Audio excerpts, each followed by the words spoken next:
Dr. John Sanbonmatsu is editor of the book Critical Theory and Animal Liberation and author of the book The Postmodern Prince.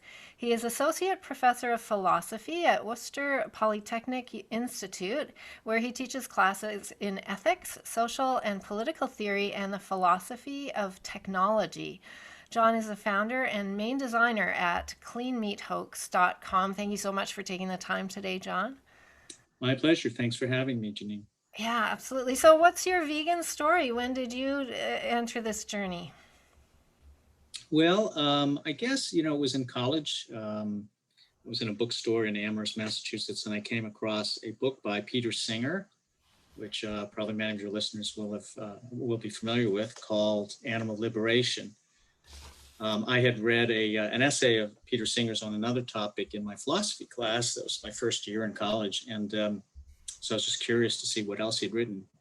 And so reading Singer's book, just changed the way I thought about our relationship to animals. And eventually, once I became an ethical vegetarian, within a few years, I became a vegan. So I guess I've been vegan since 1986 or so. So it's been a while. Cool. I just heard Peter Singer speaking yesterday at the National Animal Rights Day event online, and he's actually a fan of the cellular meat. I don't know if you're aware of that. Yeah. Yeah. So let's talk about that because there's not a lot of information. We're hearing about how it's going to solve all our problems, but in fact, it might be creating new ones for us as well. Who is behind the cleanmeathoax.com website and how did that originate? So originally, Karen Davis of United Poultry Concerns contacted me and asked for my opinion about this technology. And I hadn't really given it any thought, but the more I kind of looked into it, the more problematic it seemed to me from an animal advocacy perspective. And then Karen and Hope Buchanek with United Poultry Concerns organized a debate between myself and Vasily Stanescu, another critical animal studies scholar, debating Leah Garces of Mercy for Animals and Bruce Friedrich of the Good Food Institute. So that's kind of how I kind of became involved in this. And it was out of that debate that I began putting together this website, cleanmeathoax.com, with contributions and input from a number of other scholars. I think we have about a dozen people who've endorsed the site. And if you go to the website and you look at the About part of the site, you'll see a list. But it includes some leaders in the animal rights movement like Karen Davis of United Poultry Concerns, Justin Van Cleek of Triangle Chicken Micro Sanctuary, as well as some leading scholars in critical animal studies like John Sorensen up at Brock University. There's Ashley Welfare advocacy, a number of people who have been involved in the project, although I've been the one primarily, I'm responsible for most of the content on the site. So, Peter Singer's book, Animal Liberation, a number of people I speak to were influenced by that book, and that was fundamental to their shift towards vegetarianism, veganism. Why do you think, why are people like Peter and others so keen on the idea of cell-based meat? Well, I think, Peter Singer has made an extraordinary contribution, to animal advocacy. There's no question about it. And I have enormous respect for him and his work. At the same time, if you read Animal Liberation carefully, he leaves, because he's what's called a utilitarian, which is a branch of moral philosophy. Because he's a utilitarian, he leaves open some loopholes, let's say, for people who want to continue to exploit animals to take advantage of. So Singer, as I understand it, has basically endorsed, to some extent, small-scale animal agriculture. And because he's a utilitarian, he's very much in this mindset of cost-benefit analysis, cost-benefit ratio. So, I could get into the philosophy of that, but so so I think, and also Peter Singer is, he's an analytic moral philosopher. So he's thinking of this in a certain way. And I think, you know, again, with all due respect to him and his work, I think he doesn't understand the fuller context of this movement or how it's taking shape. What concerns me most about cell meats, or it's called cultivated meat, is that it's doing a kind of end run around animal rights and animal advocacy, and siphoning off a lot of energy in our movement. Because as you introduced this topic, you were raising the possibility, as Singer has, that this will solve all our problems, right? That it's kind of the magic bullet. Now that message has been pushed very aggressively by Bruce Friedrich of the Good Food Institute, which is really steering this juggernaut, which has attracted billions of dollars, probably at least $1 billion by now, in investment capital.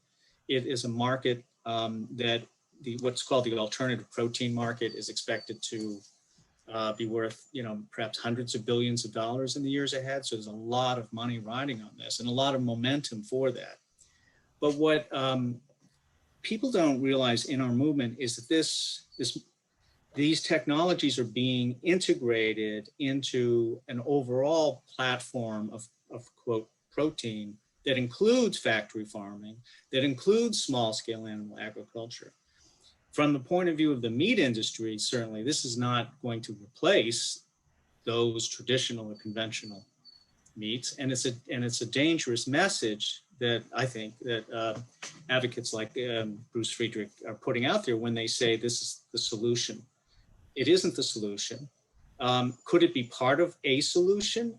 I wouldn't even say that that's impossible. Maybe it could be, but only with a vibrant and efficacious animal rights movement. Because if the message that continues to be sent by the cellular meat folks persists, which is that, well, you know, consumers need another choice, they need a healthier alternative, and so on and so forth, they're just setting up a future in which, yeah, consumers will go to the store and they'll have their choice of regular Tyson's chicken.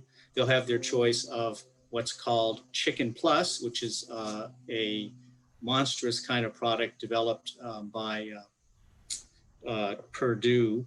I'm sorry, not Tyson, I meant Purdue. It's called Chicken Plus. And this is a hybrid product that includes chicken as well as cauliflower and some other vegetable products. That's being marketed. That's been developed partly with help from Nick Cooney, the kind of disgraced animal rights leader who started up these venture capitalist firms. So Purdue is making money by selling regular factory farmed chicken, this hybrid of chicken and vegetables. And I have no doubt that they'll also be making a vegan product, but it's not going, but that in it, so you see that the overall picture is it's not intended actually to replace the animal agriculture system. Sorry to go on for so long. Oh, that's why I invited you here. Right. And so the intention isn't to, there's no ethical decision making going on here. It's really a bottom line financial decision, because I'm guessing as people are moving away from animal protein, these big corporations want a piece of whatever is coming next. So, you know, what would the price be? I mean, if you go into the grocery store and they're trying to say that labeling oat milk as milk is going to be confusing. I mean, what's more confusing than having like chicken A, B, or C variety? And, you know, what would be the price benefit? Like, I don't see why anybody would reach for that other product. So that's the thing. I mean, the people who are most excited about the technology are the like 2% of the population that are vegans and vegetarians. Now, so it's kind of an experiment in corporate mind control. It's interesting to see whether if you throw enough money at a problem, you can actually manipulate people's habits enough to get them to do a 180-degree turn. Maybe, because we can't discount the power of corporations. But Oh, I'm sorry, I lost my train of thought. Just repeat what you just said, Janine.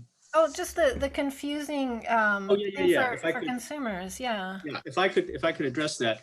Um, there's this funny scene in Portlandia where this couple sits down to this locavore restaurant, and they're presented with a menu, and they want to get an ethically raised chicken, and they end up asking the waitress all these questions, and eventually she comes out with a portfolio about the chicken who has a name, and then they leave the restaurant to go and investigate the farm.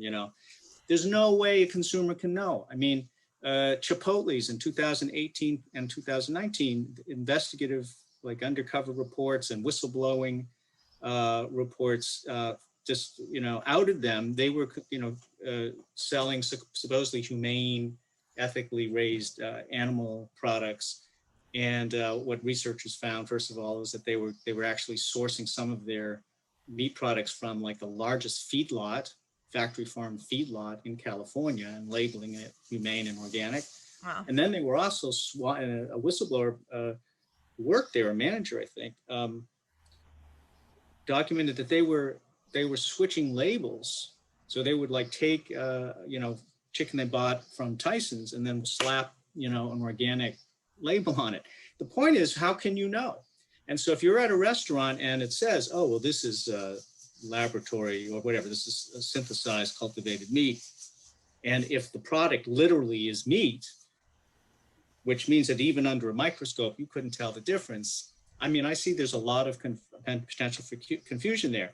And the other thing, though, what's not confusing but problematic is, from the consumer's point of view, they're still buying an animal product.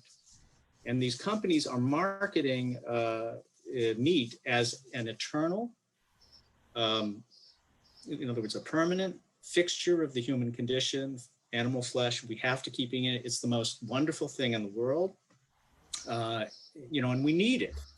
None of which is, I mean, I know people like to eat animals, but it's not necessary. And there are many other wonderful things to eat. I mean, there've been vegan restaurants in China for like 1,000 years. So this is the problem that as you say, there is no one guiding the ship ethically. Now, there are people in this movement who are well-meaning and are coming at this from an ethical point of view. But the bottom line is it's being left to the market demand, venture capitalists who are an incredibly ruthless, amoral bunch. The New Yorker had a whole article recently about venture capitalists and how amoral they are. So again, it might even be possible in some world where this technology could be useful or helpful, and maybe it will be, I can't say, right? But I can tell you this, that if we as a movement think this is going to take care of the problem, we're mistaken. It's up to us to move the society culturally away from relying on animals, exploiting animals, including their selves. Right. Yeah, I think a lot of people don't realize, and it took me a while to realize after even becoming vegan, that it's more than just what I put into my body. It's a whole philosophical, psychological shift that occurs, and the realization of the extent of exploitation of animals, and what that does to us as a species. I've spoken to people about what that does to us on a spiritual level, and you can probably speak to what it does to us, philosophically, and how that's shaped our culture. So this idea that we can just introduce some new lab-grown meat, I think of Soylent Green comes to mind, and what could go wrong, and where are the whistleblowers going to be when, who knows what? Yeah. Okay, so what about the philosophical aspect of this? What does this promoting this do? And a lot of what I've heard, the most compelling argument I've heard from vegans is that their cats will be taken care of, because there's this whole thing about feeding cats vegan food, and because they're naturally carnivorous.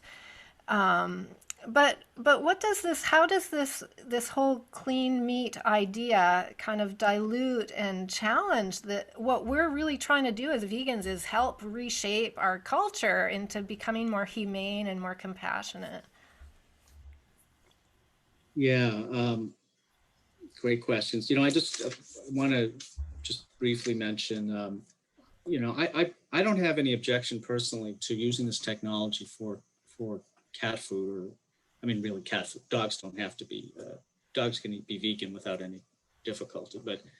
But so I think it's very interesting, philosophically, ethically. I think it's interesting to be used if it's used for that purpose, and I'm not against that. And there's a company that's, I can't remember the name of it, that's actually developing, for example, it's synthesizing both cow's milk and human milk, human mother's milk, Yikes.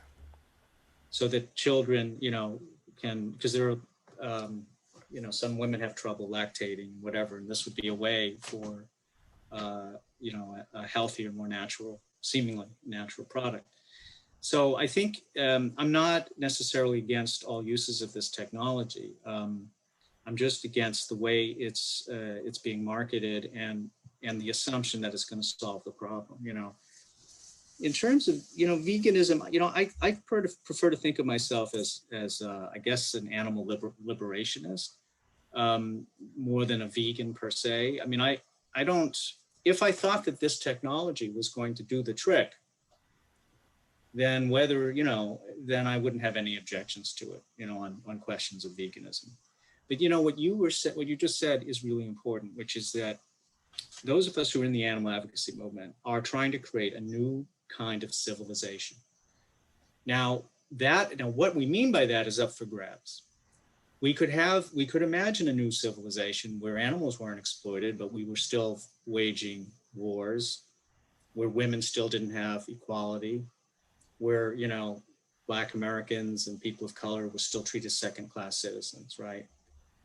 In my perspective, my view, you know, that vision of a new civilization is really one of, you said compassion, definitely a society, a civilization based on compassion, empathy, nonviolence, radical democracy, social justice, all of those things. Is this project, the Cellular Meat Project, compatible with that sort of vision? Not really. I mean, one of the big problems in society today, of course, is massive and growing socioeconomic inequality. That inequality leads to the enfranchisement politically of the wealthy and the disenfranchisement of working class and poor people. Then giant corporations and wealthy individuals like Jeff Bezos, whatever, they're able to control the terms of consciousness and thought and culture and business and economics and finances, you know? What does that mean? Well, again, it's like we're putting our movement at the feet of these people and saying, hey, do this great thing for us, for the animals. Well, there will be positive things that probably do come out of this cellular meat juggernaut, but there are downsides that no one seems to be talking about.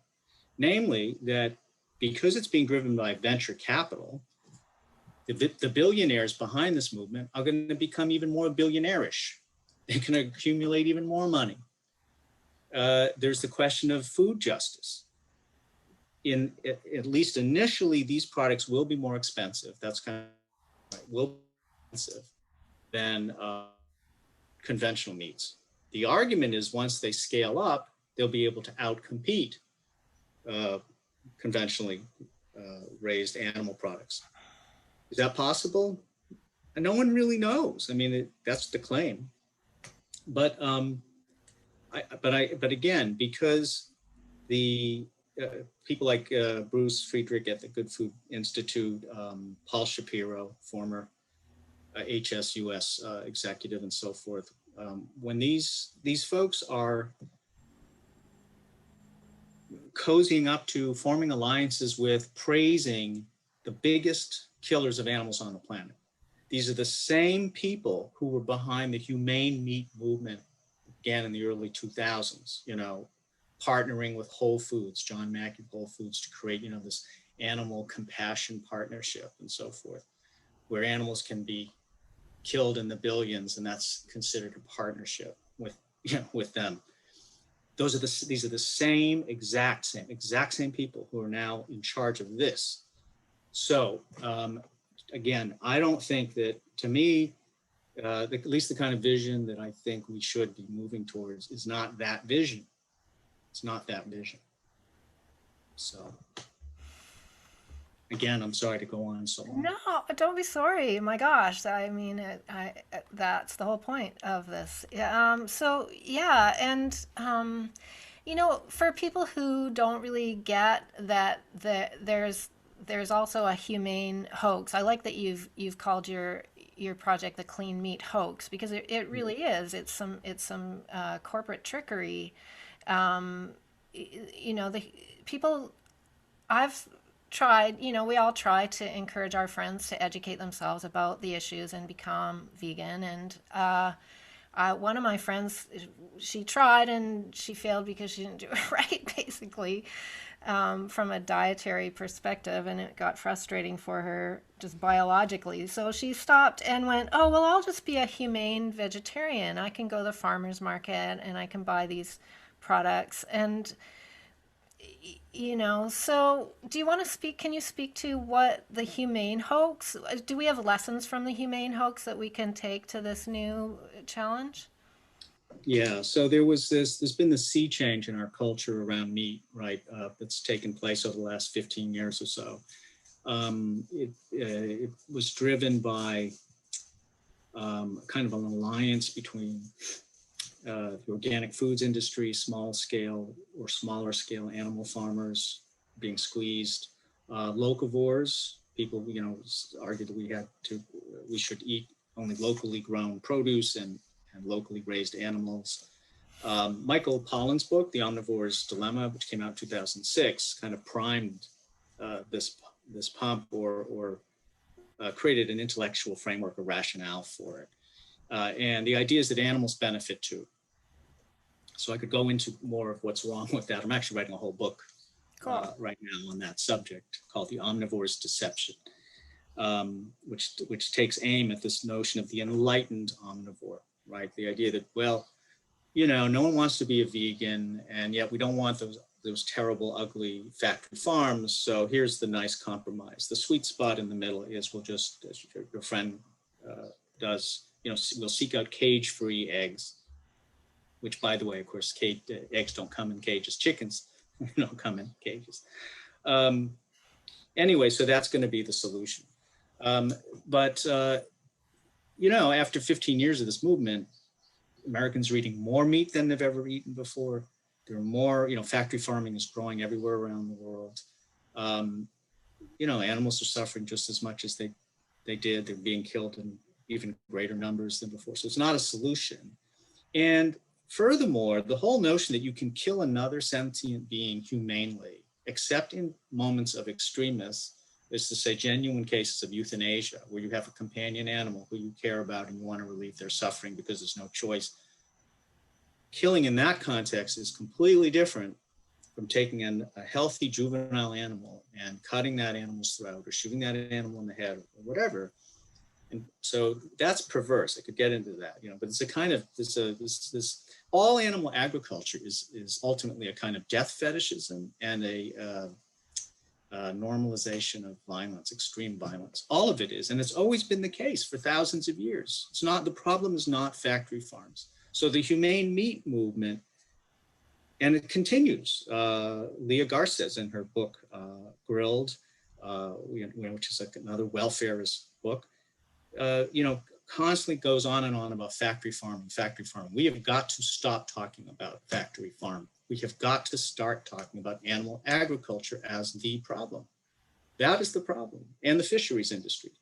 It's the killing of animals that's the problem. And that occurs in every way. You know, it doesn't matter what the scale is. It's still morally indefensible.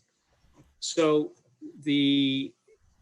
that bill of goods was sold, and it was sold not only to the American people, the American consumer, middle class, educated people, largely. It was also sold to the animal rights movement, right? So the people got a lot of, this is the debate, right, that's waged in the movement for 20 years, or maybe not quite that long, but between abolitionists, right, and welfarists.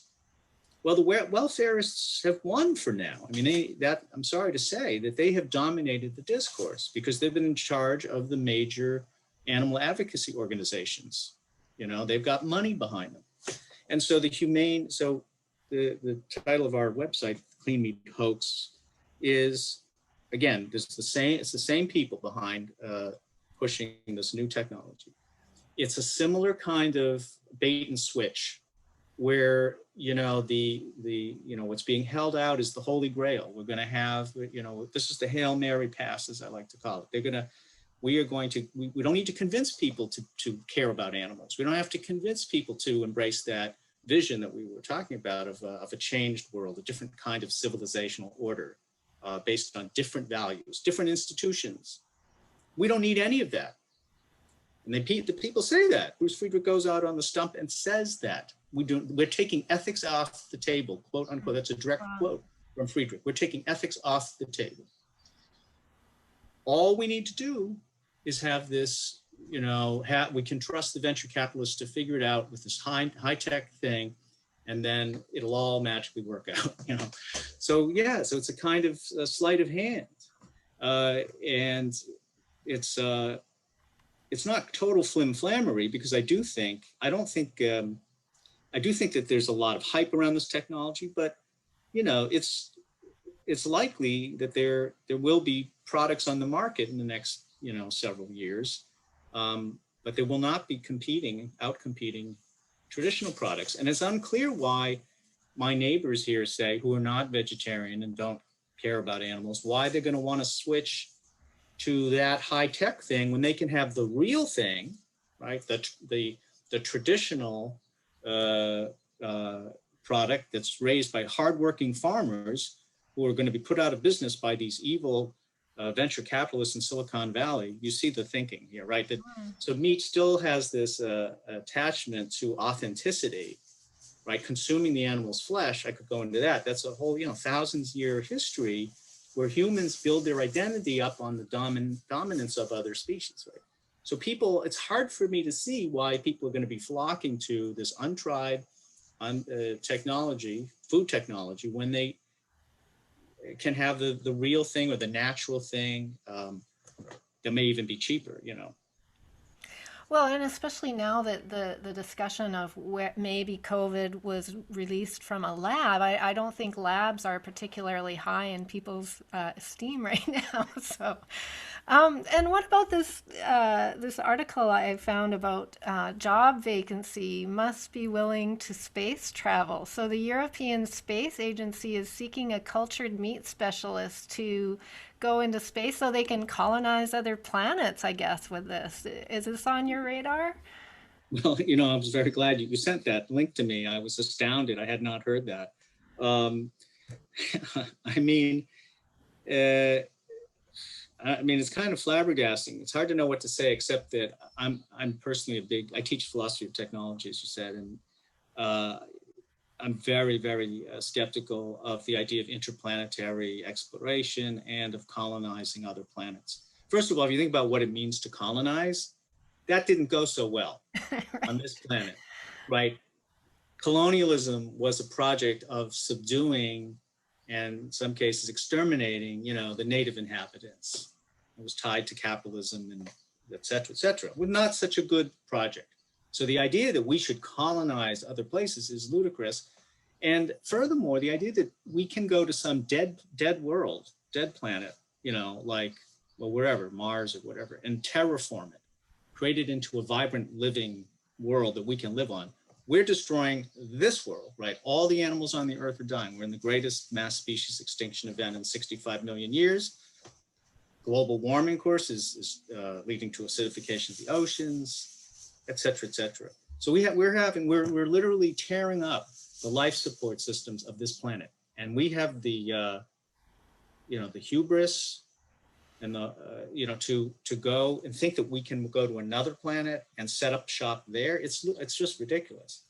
But it's interesting that Aleph Foods, this Israeli startup that's went into space to prove the viability of engineering beef up there, beef cells, cow cells, it's part of this almost psychotic dissociation, right, that we as a civilization have become prone to, the kind of wishful thinking of, a misunderstanding of what it means to be human and animal on this fragile, finite world. You know, the idea that we can engineer a solution to our social problems.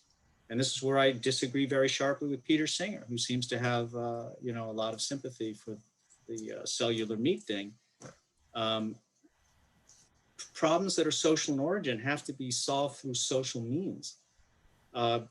Bruce Friedrich and Wayne Pacelli, who used to work for, used to be the president of HSUS, Humane Society of the United States. These folks they've hitched their wagon to capitalism as a system. They think that capitalism is great for animals. Let me tell you, over the 500-year history of capitalism, it has not been good for animals. It has been a catastrophe for all forms of life on this earth, right? So this kind of naive techno-utopianism that was symbolized in that experiment in space is part of the problem to me. And yet, you know, but it will be, you know, Wired magazine will write about it and everyone will get all excited about meat in space.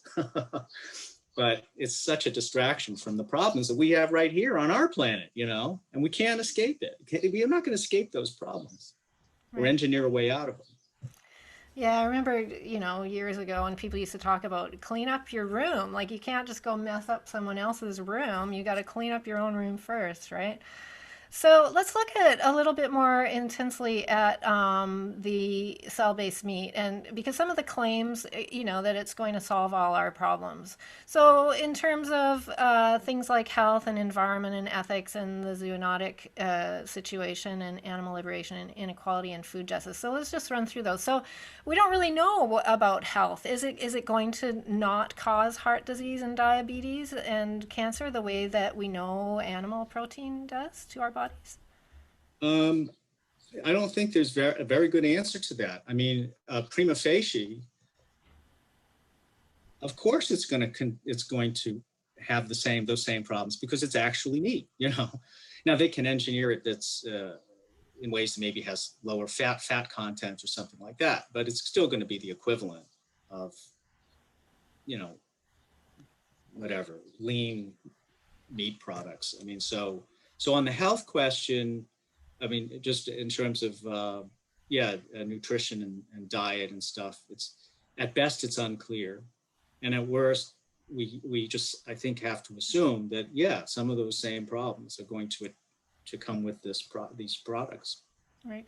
And it's interesting, there's a lot of research now on the gut microbiome. It's sort of uncharted territory. And what they're learning is that it's a whole ecosystem and that it really thrives on diversity, as our whole planet teaches us that diversity is how we survive. And that the only thing it really likes is fiber, and there's no fiber in meat. So Right. yeah. So, but when I did a little search of the kind of Dr. Barnard and Dr. Greger to see what they're saying about cell-based meat, and there's really not a lot, I guess, because they rely on research, right? And there's not really research yet. So, You know, one thing that I've learned from looking into this a little bit is that, you know, with few exceptions, the research is really being, as you would expect, you know, it's being driven and funded by the lobbyists for the technology. So there's very little independent fact checking out there, very little research because it's an untested technology. You know, it's hard to say. Um, and how are they going to test it? You know, are they going to have volunteers, well, citizens? that's a question. There's a regulatory issue that different countries are having to, you know, different countries or blocks like the EU are going to navigate that, and they have, you know, and so the industry, the meat industry. You know, they have very high-powered lawyers and patent attorneys and regulatory experts on board to try to get this stuff approved. I think Singapore recently approved the first, officially approved the first cultivated meat product last year, maybe.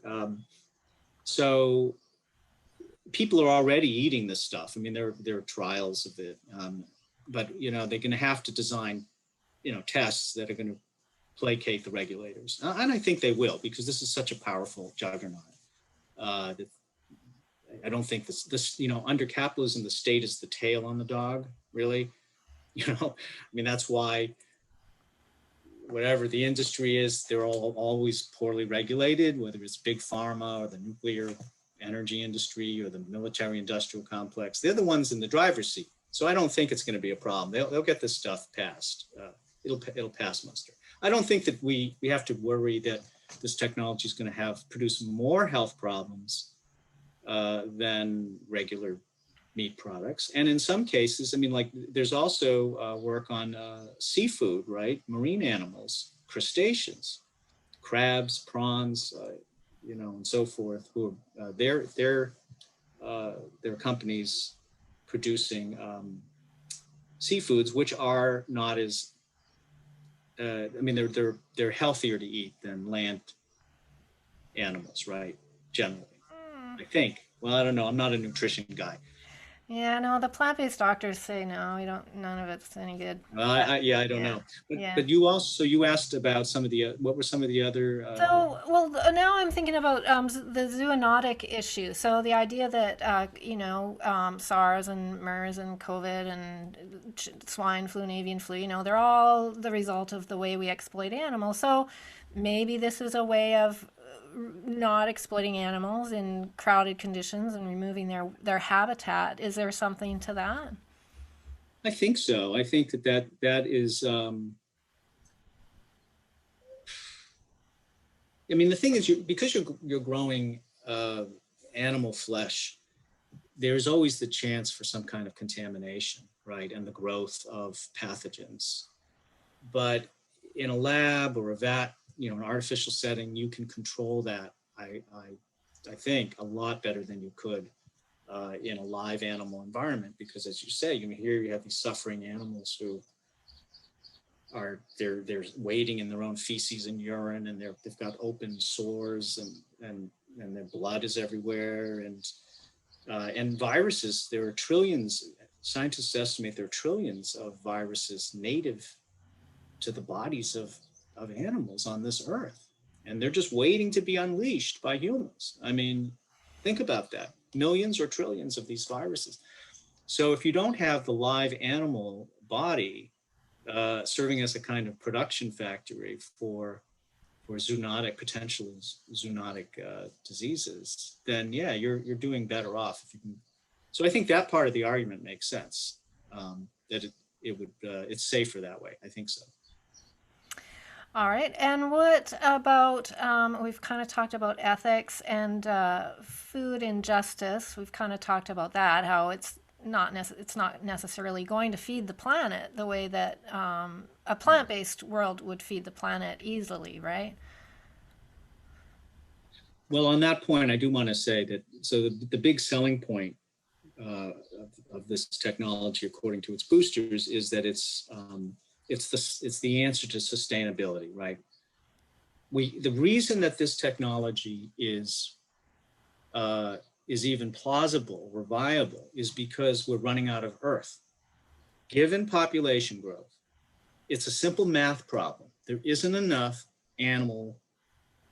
aren't enough animals that could be raised on this planet to feed the demand that's going to be growing in the years ahead. It just cannot happen. There just isn't enough of a planet ecosystem left. And animal agriculture, as I'm sure you and your viewers know, is the most ecologically destructive artifact on the planet. It's far worse even than global warming. I mean, it's terrible. So everyone's aware of this. So the technology is meant to fill this gap, or to solve this problem of sustainability. But even under the ideal scenarios being spun out by the proponents of cultivated meat, the technology is not as ecologically friendly, as efficient, as sustainable as plant-based foods, period. And so is it likely that this technology will produce fewer emissions and fewer greenhouse gases emissions, use less water, and so on and so forth than conventional animal agriculture? Probably. And in some cases, maybe significantly. On the other hand, it's resource intensive to grow animal cells in a lab. You have to create a growth medium, right, which for some companies has led to severe ethical problems because they've been relying on what's called fetal bovine serum. 2 million calves or blood from calves are taken every year, sold for various biopharmaceutical purposes. And so that has been the growth medium. I believe at like Memphis Meats, that's what they were experimenting with. And then they know that that's a problem for their image, corporate image, so they've been finding plant-based sources. But keep in mind that because you're growing animal cells, they need amino acids and sugars and salts and, you know, whatever. They need the whole thing to grow the way an animal would have to grow. So it's not just free. It's not like they're growing this stuff out of thin air. They're having to pump a lot of stuff into this. So where the trade-offs come with sustainability is unclear. We don't really know what I mean, there's research being done in the industry about this, but the life cycle of this, of the inputs and outputs and how that plays out sustainability-wise, it's unclear.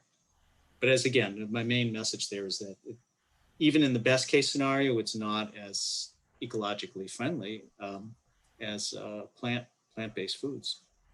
It's kind of ironic if they're ending up feeding plant-based serum to these cells. Again, you know, that's the whole argument with veganism is just eat the plants because that's what the animals are eating to grow their protein or whatever. So we can just eat the plants to grow ourselves too. What is this obsession that humans have with meat? Like we, you know, maybe, yeah, sure, there was a time when we needed to do this. But certainly we do not need to do this anymore. Why are we hanging on to this? Why are we clinging to this concept? So clinging is the metaphor that I use in my book. It's like, you know, we're on a sinking ship and we're clinging to the side, you know, even while we're within swimming distance of a visible shore. You know, we could get out of this situation and just do something else, but we're still stuck. So I think part of it, I mean, there's, you know, a lot of scholarship that's been done on this over the years, but I mean, obviously it's tradition, it's habit, right? It's fear of change. But then existentially, there's this connection that we have. There's a whole kind of mythopoetic universe around our use and domination of animals, right? So when people see a small animal farm, their heart melts. The pastoral ideal, right? Oh, how lovely. You know, so we connect meat to a kind of continuity of human existence. Hunters, you know, back in the Stone Age, whatever, you know, the farmers of Mesopotamia. And that's a lot of how the locavore stuff has been marketed, is continuity with these great human traditions. So there's a romanticism and a mystique around the practice of animal agriculture. And then all of this is tied to and undergirded by, reinforced by contempt, violent contempt for non-human life. Even people who think that baby chicks are cute, or, you know, they like to see cows in the countryside. They have complete disrespect for their lives as individuals. They don't see them as individuals. So there's a whole ideology from the time we're born, right? The child gets a children's book that creates a whole new Linnaean classification category for farmed animals. You know, there's, you know, the kingdom, phylum, class, order, family, genus, species, and one of those is farmed animals. So animals that actually did not grow up even in the same parts of the world are all lumped together in this one category. Chickens who grew up in Southeast Asia, you know, are put in with cows and, you know, sheep. And they're all, but that's, so even as infants, we're told, we all know, Old MacDonald's Farm, right, that song. So all that is to say that we're just socialized from birth to see all of this is natural, right? And this arrangement, speciesism, and not just as natural, but as appropriate, as right, as romantic. But again, we only have that view because we don't see animals as they are, as individuals, as persons, with consciousness, with experiences and perspectives of their own. And it's no different from, the ideology of slavery or genocidal thinking. Absolutely not. No different at all. So I'm sorry to go on again about that. But the last thing I'll say is, and then part of this too, is, I'm sure you've talked about on your program, there's this whole connection between meat and masculinity and virility, right? And so that, again, that's part of the whole mystique of dominance over the other. For example, Michael Pollan, in his dreadful book, Omnivore's Dilemma, has a whole chapter on hunting, where he goes out and kills this mother pig, shoots her in the head, and it's just this big rush, big adrenaline rush. He's got this big smile on his face, covered in blood. He just there's a joy in killing. And that has traditionally been tied to masculine identity. Now, actually, what we're seeing, it's another topic, but we're seeing more and more women wanting to appropriate these tools of patriarchy for themselves, and they're getting into the killing of animals. But so that's a long answer, but meat is very complex. It's not like any other commodity. It just isn't. So there are all these cultural associations and reasons why we're attached to it, and people don't want to give it up. Yeah. Yeah, I would invite people to go watch your video about where it was something about Lady Macbeth and the, yeah, the idea that women just elect women and everything's going to be great. Well, we've seen what Maggie Thatcher and Madeleine Albright and such women can do, and this idea that in order to become productive, important, dominant women, we have to sort of take on the masculine role. It's really a fascinating whole other area of discussion. But that's a really great video and very eye-opening as well. So when is your new book going to be released? Well, if any of your listeners out there are high-ranking executives with Penguin or Random House or Knopf or any of the big presses, it is going to be marketed to you folks soon. So I don't have a press yet. I haven't actually begun circulating it, but hopefully, I hope to have it finished by early next year and then published maybe later in 2022 or 2023. And it's going to be called The Omnivore's Deception: What We Get Wrong About Meat, Animals, and the Nature of Moral Life. And it is the only book that I know of that is a complete takedown of the humane myth, this argument that the problem is factory farming rather than animal agriculture. So I'm not going to leave anything standing from that position. Whether anyone publishes it and reads it is another question, but that's the book. Well, there's also the humane hoax. We have to shout out to Hope Bohannik's humane hoax, right? So, but it's who wrote that? Hope Bohannik. Oh, yes, of course, yes. Yeah. I am sorry for that. Yeah. So my book is quite different from Hope's because I'm really going into the history of the way animal agriculture has been represented and some of the ideology. But yes, that's an excellent book, and I cover some of that ground. So yes, thank you for that shout out for Hope. Yeah, and also looking at this clean meat idea, the idea that we can just solve everything inside of a lab, take a pill and everything's going to be fine. It's right. A strange philosophy. Okay, and so we'll send people to Clean Meat Hoax. In the meantime, then you're also keeping busy teaching. Are you teaching? What's going on with that? Well, I mean, yes. During the school year, I teach. At the moment, I'm it's the summer, so I'm off. I'm just working on my book, so that's a blessing. And are you having class? Have those summer months to get back to my writing? So that's what I'm doing. Yeah, well, you need a break from all that too. That's hard work. Are you in class or is it online still, or what's going on with that situation in Boston? Oh no, yeah, we did several weeks ago. So back in about a month. So I don't have to go back until I think late August. Okay, cool. Well, enjoy your summer, and thank you so much for taking the time today, John. I appreciate it.